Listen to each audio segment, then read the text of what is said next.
بسم الله والصلاة والسلام صل على محمد.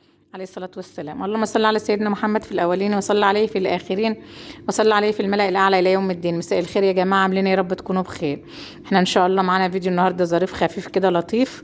هنعمل كب كيك من غير بيض وبرتقانة واحدة، برتقانة كاملة إن شاء الله يا رب. كده يبقى فيديو حلو ويعجبكم.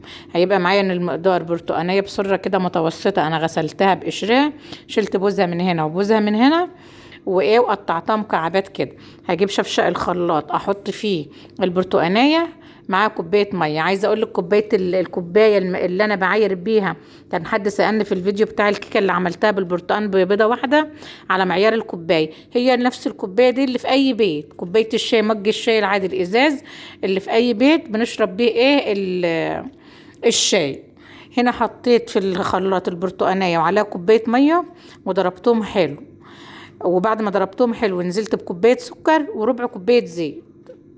وبعد ما ضربت الكلام التاني في الخلاط حلو، جيت هنا في البول كوبايتين 2 دقيق، وهاخد عليهم كيس بيكنج باودر بحاله، ماهوش كتير، لا مش كتير. ليه؟ لان ده المواد الرافعه اللي عندنا، احنا ما حطيناش بيض، فيبقى الماده الرافعه اللي عندنا اللي هنعتمد عليها الكيس الباكو البيكنج باودر ده او الكيك شيف.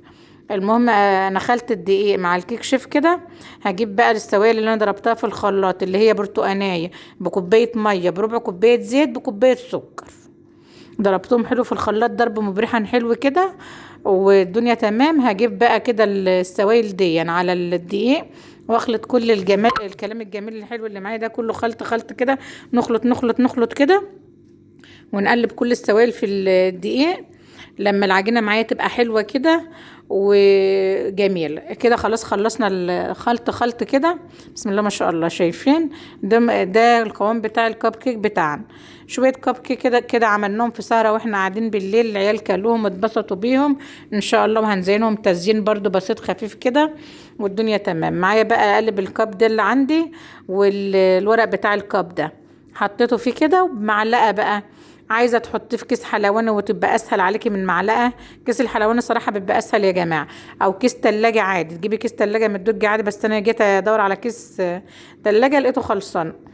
المهم هعبي كده الكب بتاعي كده بالمعلقه، ما تعبيهوش قوي ما تملهوش قوي للاخر عشان لسه هيرتفع وينفخ معاك. هعبي بقى كل الكب اللي معايا كده بالشكل ده، حاجه يعني كده عسل، بسم الله ما شاء الله عليه. لو انت لسه معايا لحد دلوقتي لايك حلو وكومنت حلو جميل من ايديكي كده، وان شاء الله الفيديو يعجبك، وحاجه عملناها سريعه كده ان شاء الله وهتعجب الاولاد كلهم وهيتبسطوا بيها. المهم هخلص بقى هعبي كل الكب اللي معايا بالشكل ده كله. المقدار اللي معايا اخد 12 واحده من دول، المقدار الكوبايتين الدقيق اخدوا عبولي 12 واحده. عبيتهم كده حلو، خبطتهم خبطه على الرخامه كده، ما تملهمش قوي زي ما انا مش مليهم قوي كده. هدخلهم الفرن درجة حرارة 180 على الرف اللي في النص، اخد 10 دقايق يا جماعة. الصلاة على النبي طالع صل على محمد. ان شاء الله. شايفين ولون بقى برتقان وطعم البرتقان كده.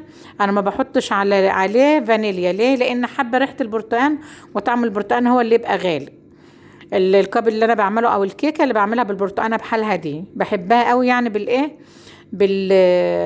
من غير فانيليا خالص، عشان انا عايزه طعم البرتقال. شايفين اسفنجيه خالص وتحفه. انا نسيت افتح لكم واحده صراحه، انا بعد ما بتفرج على الفيديو كده بقول للواد محمد انا ما فتحت لهمش واحده ليه، اتفرجوا عليه. تحفه من جوه ومستويه وهشه وخفيفه، اسفنجيه كده خالص كانك بتاكلوا قطن كده، ومن غير بيض ومن غير تعقيدات ولا لبن ولا زبده ولا اي حاجه. ربع كوبايه زيت بس اللي حطيتها والله، وبرتقانيه كامله. انتوا شايفين الفيديو يعني، بس اللي عدى مني وانا بحط الزيت والسكر. انا كنت فاكره ان انا بصور اترن، انا ما الكاميرا كانت واقفه معايا. المهم هطلع، شايفين مستوي وجميل ازاي ومش محروق ولا اي حاجه خالص، ما شاء الله، وعالي ومنفوخ وحاجه فاخر من الاخر ما شاء الله. هطلعه كله بقى من الورقه اللي معايا كده بتاعته دي واحطه في طبق. عندي بقى شوية صوص شوكولاتة موفر من اللي احنا دايما نعمله مع بعض، عملته معاكم كتير قوي على القناة. عايزين الطريقة هتلاقوها عندي على القناة. كانوا عندي في التلاجة، طلعتهم فكيتهم كده قلبتهم بايدي كده، وشايفين بوريكم الكاب حلو ازاي جميل ما شاء الله. هجيب بقى صوص الشوكولاتة اللي معايا ده احط على الكاب كله اللي معايا. عندي شوية حركات برضه هحطهم، وهتاكلي احلى كب في يعني يعتبر في 5 دقايق، عملناه في 5 دقايق ما شاء الله. والعيله هتتبسط في الليله ساعه زي دي كده، ليله الشتاء. كوبايه حليب، كوبايه شاي بحليب، اي حاجه اللي يعجبك واللي يريحك. لو انت لسه معايا بقى وحدي الله وصلي على النبي، وحط له كومنت جميل وقلت تسلم ايدك يا زوز. الكاب جميل، لما تجربيه هيعجبك، وان شاء الله يعجب الاولاد. اهم حاجه يعجب الاولاد يعني، هيعجبهم وهيتبسطوا بيه بحبه الزواق اللي احنا حطيناهم دول. حاجه بسيطه خالص. الشوكولاته ده كانت عندي انا، ما عملتهاش مخصوص والله.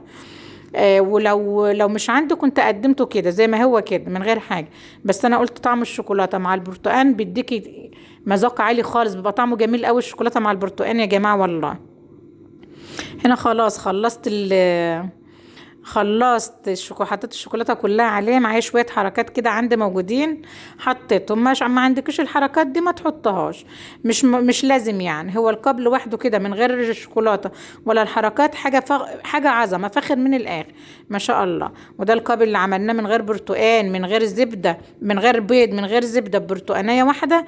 حاجه فاخر من الاخر والله، حاجه عظمه ما شاء الله. يعني كده ما عندكوش بيض ما تعقدش نفسك، ما عندكش زبده ما تعقدش نفسك، كله شغال.